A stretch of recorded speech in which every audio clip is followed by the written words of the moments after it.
Erga hidhamee jaalalli na qabee.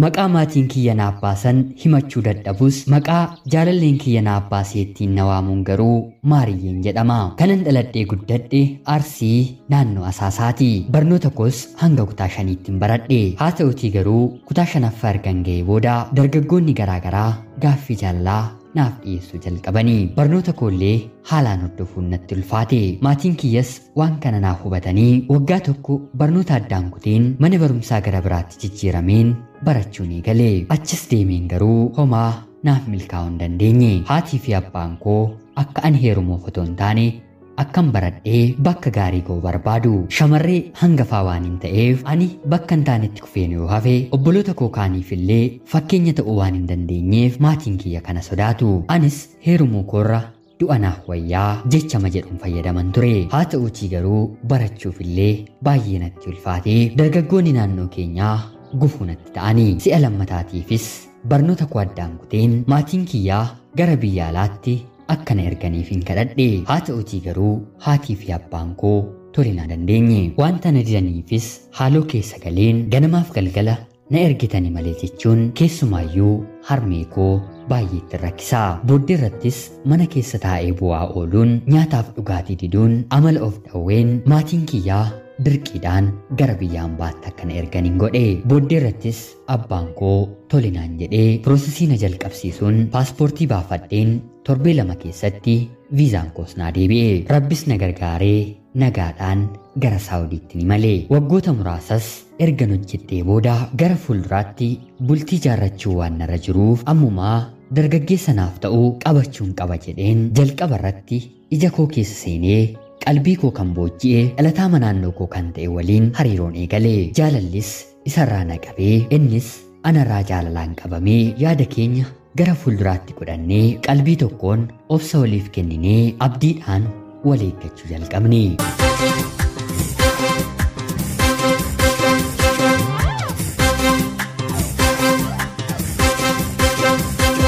Waggaa 2 hariiroo jaalalaa gaariin waliin turre. Haa ta'uutii garuu turtii waggaa 2 booda dargaggeessi gara biraan naannoo makiyya ta'ee as Saawud Arabiyaa keessa jiraatu karaa toora feesbuukii jaalallee ni qabdaa jechuun na gaafate. Anis sirriimatti jaalallee akkan qabuun itti hime. Jaalalleen koos eenyu akka ta'e na gaafate. Anis eenyummaasaa suuraa isaa waliin dargaggeessa kanatti erge. Dargaggeessi kunis istiikarii miira kolfaa argisiisu naaf erge. Anis hin si boosisa malee insi kofashiisaayii jaalallee qabaachuun koo jedhin yeroon isatti dubbadhu dargaggeessi kun lakkii na ajaa'ibeetii daftee akkana naaf deebisuun kee jedhee natti dubbate. Guyyaa sanas na ajaa'ibeema nagaatti waliin jennee haasoon keenyi kanumaan dhaabbate. Kanaan booddees guyyaadhaa gara guyyaatti nagaa keenya wal jijjiiruu eegalle. Bilbilallee wal jijjiirree naaf bilbiluu eegale. Guyyaadhaa gara guyyaattis sa'aatii dheeraa bilbilaan na haasofsiisa. Booddee irrattis hin jaalladha jedhee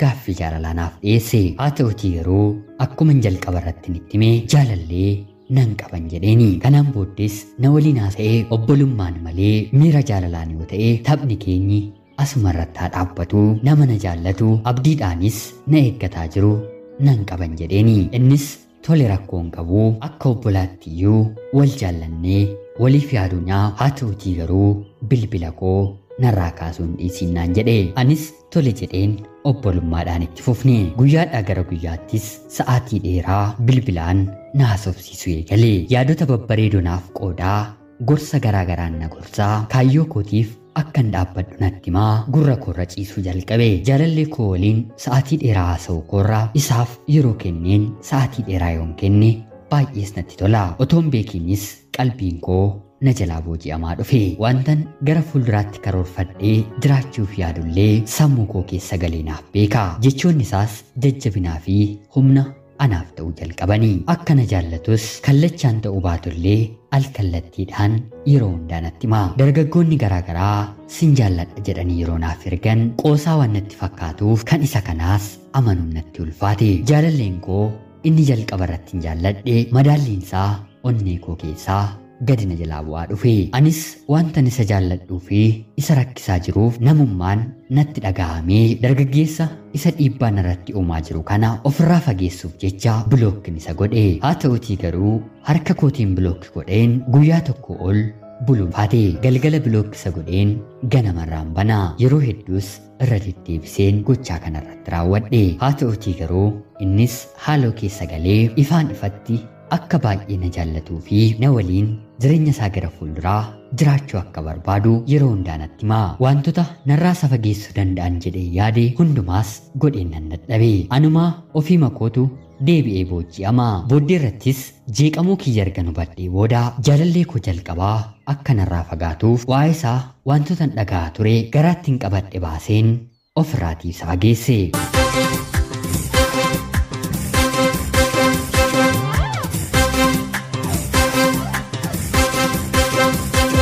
Innis anaan dhiisee deemuuf yeroo isaatti hin fudhanne. Deddeebi'ees baay'ee na rakkisne. Guutummaa guutuutti dargaggeessi inni lammataa kun keessa kiyya na booji'e. Guyyaa tokko akka tasaa ta'ee fira isaa keessaa nam tokko du'aan addunyaa kanarraatii ni boqota. Dargaggeessi kunis fira isaa waan baay'ee jaallatuuf gaddi guddaatti dhaga'amee gadda isaa taa'uuf guyyaa tokko guutuu bilbila isaallee ni cufate. Hojiin rabbii ajaa'ibaatii. Kana duratti naaf bilbileerree kan ittiin kooru guyyaa kana garuu ani bilbileen bilbila isaanaaf hojjechuu dinnaan guyyaa guutuu imimmaaniin halkan guutuu boo'ichaan hin dabarse. Jaalalli hamtuus akka sarraana qabde hubadhe. Haa ta'utii garuu akka inni si jaalladha jedhee natti dubbatu ani immoo sin jaalladha jedheen deebisuuf natti ulfaate. Yeroon toora feesbuukii seeneen onlaayinii irraatii isa dhabu guyyaa guutuu baay'ee na jibbisiisa. Gadda isaa booddees waliin haasa'uu jalqabne. Haa ta'utii garuu guyyaa tokko walitti buunee wal lollee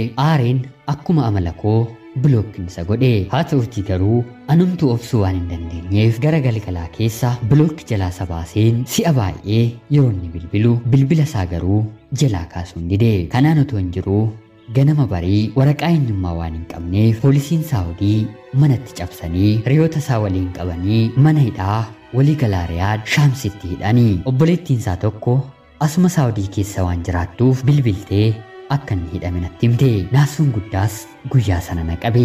Amanuunis baay'ee natti ulfaatee obboleettii isaa waliin ta'een poolisoonni Saawudii qarshii xiqqootiin mana hidhaa keessaa baasuu waan danda'aniif yaallees ni dadhabne. Erga inni hidhamee booddee guyyaatii gara guyyaatti bilbileefiin deemeen isa gaafadha. Dhugaattis baay'ee na dhiphise. Dhiphachuu kiyyas waan narratti hubateef hidhamuun koo kan na fayyade yoo jiraate ati akka na jaallattu baruu kooti naan jedhe. Yeroonni jecha kana narratti dubbatu fedhii onnee koo keessa jiru ija kootu dubbatee afaan ta'ee imimmaaniin itti argisiise. Imimmaan ija lamaaniin maddii koorra lola'anii. Erga inni hidhamee nyaachuus dhuguus hiriyoota koo waliin taphachuu dadhabeen hidhaa kiyyoo jaalala isaa keessa galeen jira. Erga hidhamee guyyaatti si'a lamallee naaf dawwala ture. Har'a garuu sagalee isaa argan dhaga'ee ji'a 4 guuteen jira. Bilbilli isaas cufaadha hin hojjetu. Hiriyoonni isaas nu biraa baheera naan jedhu. Gara biyyaa yeroo gaafannus biyya hin dhufne naan jedhu. Hanga yoonaa eessa akka inni dhaqe dhabeen obboleettii isaa waliin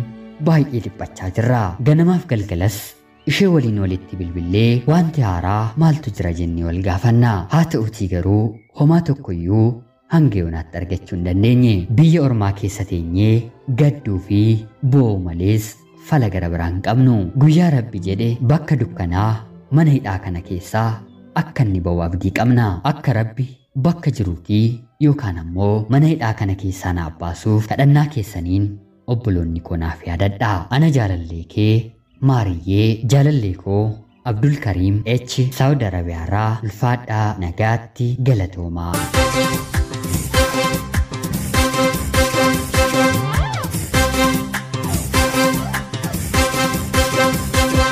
Yooyyaa shama akkam jirtu kabajamtootaaf hordoftoota qophii Oromiyaatu Yuunifoor. Nagaaf jaalalli tokkummaan bakka jirtan hundaatti hunda keessanii fi ato'ichaa guyyaa har'aas xalayaa obboleettiin keenyi Maariyyeen Saawudi Arabiyaarraa nuuf ergite isiniif dubbiseen hin ka'a. Akkasin hubannoo cimaarraa argattaniif irraa barattan homaa shakkii tokkollee hin qabu. Obboleettii keenya ergaa kee kana nuuf qooduu keetiif guddaa galatoomisiin jecha kabajamtootaaf hordoftoonni qophii Oromiyaatu Yuunifoor illee obboleettii keenyaan kadhannaa keessaniin akka deeggartan obboleessi keenyi mana hidhaa keessaa akka inni ba'uuf akka kadhattan jaallattanii fi kabajaan isiniin gaafadha. Rabbii jaalallee kee kana maneedhaa keessaa siifaa baasuu anis siin jechuun barbaada. Egaan kabajamtoota keenyaa qophiin guyyaa har'aaf isiniif qabadheen dhiyaadhe kana fakkaatti laayikii fi sheer gochuun illee akkana deeggartan kabajaan isin gaafachaa. Akkanumallee namoonni chaanalii keenyaaf haaraa taatan anaa dhufuu kun Oromiyaa 24 guyyaa guyyaatiin xalayaa jaalalaa fi seenaa jireenyaa nama barsiisuu bashannansiisuu danda'u isiniif qabattee waan dhiyaattuuf isinillee subscribe gochuun maatii keenya argatatanii booddee xalayaa jaalalaa yookiin seenaa jireenyaa nama barsiisuu bashannansiisuu danda'u qabaattan karaa teelegiraamii karaa lakkoofsa bilbilaa kiyyaa duwwaa 937 naaf erguun irratti hirmaachuu hin dandeessu. Qopheessuuf qindeessuun isinii waliin kanan ture ani gammachiis tashoomeetii galgala qophii gara biraatiin hanga walitti deebinutti bakka jirtan maraan turtii gaarii.